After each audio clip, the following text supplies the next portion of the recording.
అందరికీ నమస్కారం. Welcome to Telugu wallet. పేద మధ్యతరగతి ప్రజలకు త్వరలోనే సొంతింటి కల నెరవేరబోతుంది. రాష్ట్రంలోని అర్హులందరికీ కూడా పక్కా ఇల్లు ఇచ్చే కార్యక్రమాన్ని ప్రభుత్వం ముందుకు తీసుకెళ్తుంది. కాబట్టి సొంత ఇల్లు ఉండాలనేది ప్రతి పేద మధ్యతరగతి వాళ్ళ కల. అలాంటి కళ సాకారం చేసుకోవడం ప్రస్తుత కాలంలో అత్యంత కష్టంగా మారిపోతుంది కదా. కాబట్టి పెరిగిన ఖర్చులు వచ్చే ఆదాయానికి సరిపోవడంతో సొంతింటి కళ తీరని కోరికగా మిగిలిపోతుంది. రాష్ట్రంలో సొంతంగా ఇల్లు లేని నిరుపేదలు, సామాన్య మధ్యతరగతి ప్రజలకు ఆంధ్రప్రదేశ్ ప్రభుత్వం తీపి కబురు చెప్పింది. ప్రభుత్వం సొంత ఇల్లు నిర్మించి ఇస్తామని భరోసా ఇచ్చింది.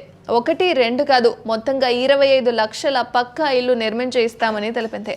అయితే పేదలకు ఇల్లు నిర్మించి ఇచ్చేందుకు కేంద్ర ప్రభుత్వం సీఎం ఆవాస్ యోజన, స్టేట్ ప్రభుత్వం ఎన్టీఆర్ నగర్ పథకం కింద రాబోయే 5 ఏళ్లలో 25 లక్షల ఇల్లు నిర్మించి ఇస్తామని చెబుతోంది.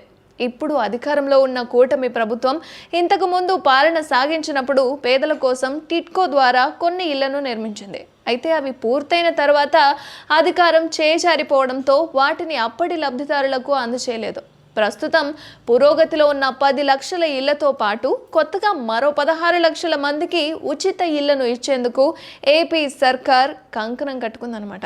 దీనికి సంబంధించిన నిధులను కూడా రాష్ట్ర బడ్జెట్లో ప్రవేశపెట్టడం జరిగింది.